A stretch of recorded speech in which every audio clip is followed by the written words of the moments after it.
ये वैट का तो उदाहरण हमारे सामने है ना। जितनी तेज जागृति फैली वैट के बारे में, उतना ही जल्दी सरकार ने सरेंडर किया। ये तो आप सब जानते हैं ना, ये तो 2-4 महीने पुरानी बात है, ज्यादा पुरानी। एक एक मुख्यमंत्री ऐसे बोलता था कि सवाल ही नहीं उठता कि मैं वैट लागू ना करूं। ये तो ये छत्तीसगढ़ वाले बताएंगे कि दिग्विजय सिंह और ये अजीत जोगी फूंकार मार मार के कहते थे कैसे हो सकता है कि वैट लागू ना हो। नरेंद्र मोदी बोलता था कि मैं कैसे छोड़ दूंगा वैट नहीं हो। अभी सबकी हवा निकल गई कि नहीं। फाइनेंस मिनिस्टर ने एक दिन कहा, डेट डिक्लेयर कर दिया था दिग्विजय सिंह ने कि मैं तो इसी दिन से कर ही दूंगा, भले कुछ भी हो जाए, सरकार रहे न रहे, मेरा शासन रहे न रहे।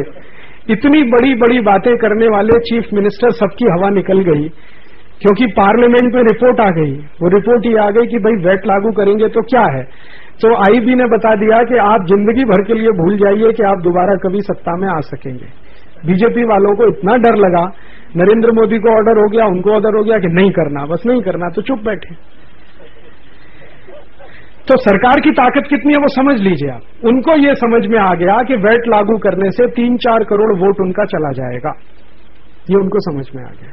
कांग्रेस को समझ में आ गया कि हमारा भी वोट बैंक कम हो जाएगा वैट लागू करने से, और ये दूसरे पार्टियों को भी समझ में आ गया कि हमारा भी वोट बैंक चला जाएगा। सीपीएम के वित्त मंत्री की तरफ से वैट शुरू होने के लिए सबसे पहला काम शुरू हुआ था। असीम दास गुप्ता वही कमेटी का चेयरमैन है। वैट लगाने वाली जो कमेटी है, वैट कानून बनाने वाली जो असीम दास गुप्ता है, वो सीपीएम का है। उसी ने सबसे पहले बोला कि मैं नहीं कर सकता मेरे स्टेट में, क्योंकि हम तो पूरे ही उलट जाएंगे अगर हमने ये किया। तो जितनी तेजी से ये हुआ, उससे पता चलता है कि सरकार कितनी कमजोर है। और अगर आप दूसरे कानून के बारे में अगर इतनी ही तेजी से जानकारी फैला सकें तो दूसरे कानून भी विड्रॉ कर लेगी सरकार। ऐसा नहीं है कि वो नहीं करेंगे। उनको बस ये हो जाना चाहिए कि ये वोट अब गया हमारे हाथ से। कितनी भी वर्ल्ड बैंक का प्रेशर, वैट के लिए तो सबसे ज्यादा प्रेशर वर्ल्ड बैंक का है ना, आईएमएफ का है। आईएमएफ वर्ल्ड बैंक का प्रेशर एक तरफ रखा रह गया और भारत की संसद ने बोल दिया कि जी हम नहीं कर सकते। अभी आईएमएफ ने क्या कर लिया या वर्ल्ड बैंक ने क्या कर लिया। कल को इतना ही प्रेशर डब्ल्यूटीओ के लिए हो जाए तो डब्ल्यूटीओ क्या कर लेगा या अमेरिका क्या कर लेगा। ये तो प्रेशर की बात है, और प्रेशर बनाने का सबसे सरल तरीका है माहिती का ज्यादा से ज्यादा लोगों तक पहुंचाना।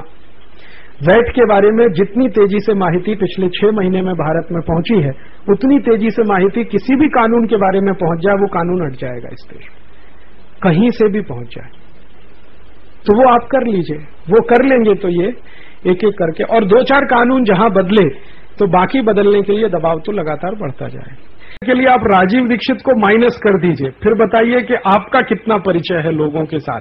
ये लड़ाई बहुत मुश्किल है, कठिन है, आप इसको समझ लीजिए। ये लड़ाई अंग्रेजों की लड़ाई से ज्यादा मुश्किल है। था बाहर वाले दूसरे दुश्मन से, आपको लड़ना है अपने ही भाई से। जो आपका ही भाई है, आईसीएस ऑफिसर होके सरकार में अंडर सेक्रेटरी बन के बैठा, उसके साथ आपका संघर्ष है। आपका ही अपने बीच का आदमी है, प्राइम मिनिस्टर बनकर बैठा, उसके साथ आपका संघर्ष है। बाहर वाला जो दुश्मन होता है ना, वो दिखाई देता है सबको।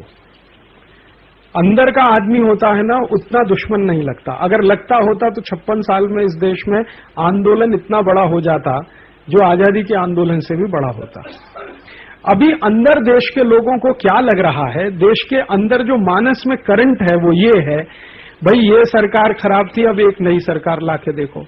वो खराब थी, अब इसको लाके देखो। ये चिमन भाई पटेल खराब था तो मोदी को लाके देखो। मोदी खराब है तो केशु भाई को लाके देखो। केशु भाई खराब है तो किसी और को लाके देखो। वो खराब है तो अटल बिहारी को लाके। ये मानस है, ये हम में से बहुत लोगों का भी है। ये मैं आम आदमी की बात कर रहा हूं तो इंक्लूडेड हम सब हैं, हम सभी हैं। मेरे जैसे हिंदुस्तान में बहुत कम लोग होंगे जिन्होंने आज तक किसी को वोट नहीं दिया। मैंने मेरे वोटर राइट का आज तक इस्तेमाल नहीं किया, क्योंकि मैं मानता नहीं कि अटल बिहारी वाजपेयी या सोनिया गांधी दोनों में से कोई अच्छा है।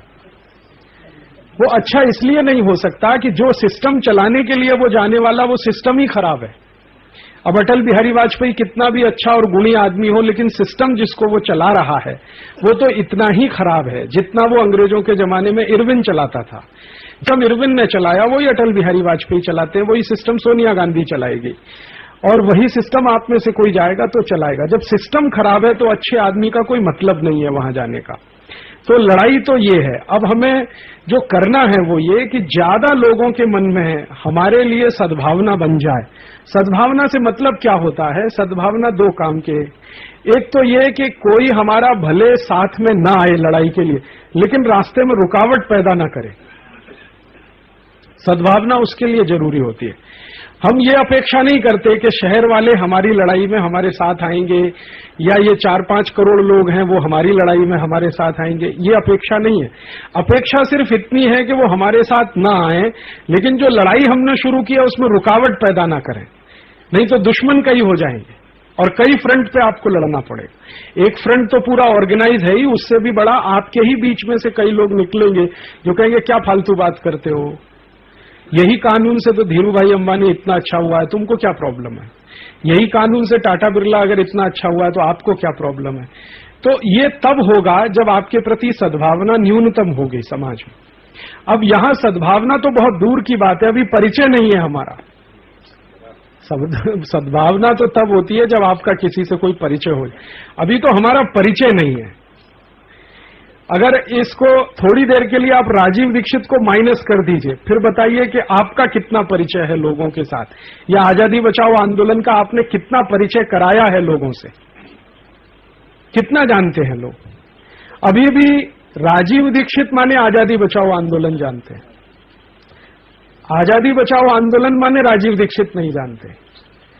आप साधारण ट्रेन में कभी सफर करते होंगे, पूछना आजादी बचाओ आंदोलन क्या है, तो वो सोचे और उसको पूछो राजीव दीक्षित, हाँ अच्छा राजीव दीक्षित है, तो वो राजीव दीक्षित को ज्यादा जानते हैं, आंदोलन को कम जानते हैं। अभी परिस्थिति है, तो हमारा तो परिचय नहीं है ठीक से अभी लोगों से, और अगर परिचय नहीं है तो सद्भावना पैदा होने की बात तो बहुत दूर की है। और जब सद्भावना हो जाए तो आप कोई लड़ाई लड़ने के लिए तैयार हो सकते हैं, इस उम्मीद से कि भाई सद्भावना तो है लोगों के मन में हमारे प्रति, भले वो हमारे साथ कंधे से कंधा मिला के नहीं लड़ सकते क्योंकि उनकी अपनी लिमिटेशंस हैं। वो सद्भावना जब तक नहीं है, आपके प्रति परिचय नहीं है आपका लोगों के प्रति, तब तक ऐसा कोई बड़ा कदम उठाना वो एक अच्छे नेता का काम नहीं होता।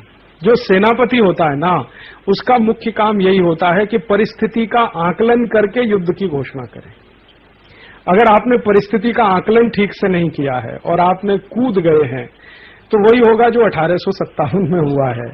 1857 में बिना तैयारी के हमारे देश में ये जो सब शुरू हो गया, उसके दो दुष्परिणाम निकले। एक तो अंग्रेजों को क्रैश करने का मौका मिल गया, दूसरा 90 साल हमको सतत लड़ना पड़ा और 50 लाख लोगों की कुर्बानी।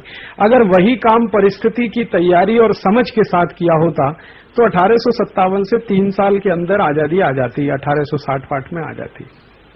वो हुआ क्या कि अति उत्साह में कुछ लोगों ने मई के महीने में कहीं शुरू कर दिया, कहीं जून में हो गया, कहीं कहीं सितंबर में हो गया, कहीं नवंबर में हो गया। बहुत ही अनऑर्गेनाइज लेवल पे सब चला, और वही थोड़ा ऑर्गेनाइज हुआ 1942 में, हालांकि ज्यादा ऑर्गेनाइज तब भी नहीं हुआ था।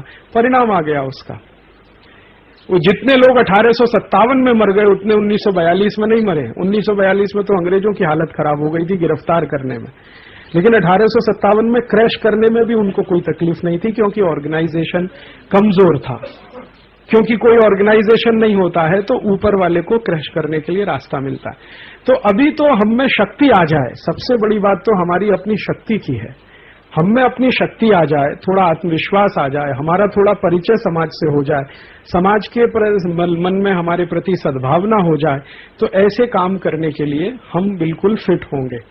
और अगर ये तैयारी किए बिना जाएंगे तो उसमें यही होने वाला है। देखिए, मैं आपको बताऊं, बेली भाई जो बात करते हैं ना, ये जो वैट का है, वैट का मैं एक कहानी सुनाता हूं आपको। हम लोगों ने बंबई में बड़ा विरोध किया, कई जगह मैंने जाके लोगों को प्रयास किया, और बंबई में बड़ा एक सफल काम हुआ कि 25-26 संगठन व्यापारियों के बन गए। अब वो संगठन ने मुझे वायदा किया था, आप जो कहेंगे हम करेंगे, आप जो कहेंगे हम करेंगे, आप आज बोलेंगे तो हम सब घर छोड़ के रात को 12 बजे सड़क पे। 3 दिन बाद मैंने उनसे कहा कि परसों से जेल भरो शुरू करना है। तो वहां 3 कार्यकर्ता थे, एक सुशील अजमेरा, एक राजू भाई बोरीवली के, और एक और कोई थे। और उससे 15 दिन पहले उन्हीं व्यापारी संगठनों की बंबई के आजाद मैदान में मैंने सभा संबोधित किया, 30,000 थे। 30,000 की सभा में हाथ उठा के उन्होंने कहा आप जेल जाने के लिए कहेंगे जेल चले जाएंगे, आप जो कहेंगे करेंगे। और एक हफ्ते के बाद मैं कह रहा हूं कि बस परसों से जेल भरो शुरू करना है, तो मैंने हमारे कार्यकर्ताओं को कहा कि आप आगे रहेंगे, बाकी सब पीछे रहेंगे। तो अपने 3 कार्यकर्ता थे, वो 30,000 में से एक भी नहीं था। जिनको तकलीफ है वही लड़ने को तैयार नहीं है। परेशानी तो ये है ना, वैट का मुझे तो कोई तकलीफ नहीं है, ना मेरा कोई उद्योग है, ना मेरा कोई इंडस्ट्री है, ना मेरा कोई बैंक अकाउंट है, ना कोई प्रॉपर्टी। मुझे वैट से कुछ लेना नहीं, कुछ देना नहीं। लेकिन सबसे बड़ी बात है कि जिनको सबसे बड़ी तकलीफ इससे है, अगर वो लड़ने को तैयार नहीं है तो लड़ाई पूरी फेल है। ये जो गांधी जी कर रहे हैं वो क्या कोशिश, वो यही कर रहे हैं कि भाई तुम्हारा प्रश्न है, तुमको खड़ा होना है। गांधी जी का प्रश्न नहीं है, प्रश्न हिंदुस्तान के करोड़ों लोगों। तो ये जो 34,000 कानून है वो सिर्फ हमारा प्रश्न नहीं है, हिंदुस्तान के करोड़ों लोगों का प्रश्न है। अगर उनमें ताकत नहीं बनती तो आप लड़ेंगे किसके लिए? किसके लिए लड़ेंगे? जो विक्टिम है, अगर वो ताकत के साथ नहीं खड़ा होता लड़ाई के लिए, जो डूब रहा है वही अगर हाथ पैर नहीं चलाता बचने के लिए, आप कैसे बचाएंगे उसको? परेशान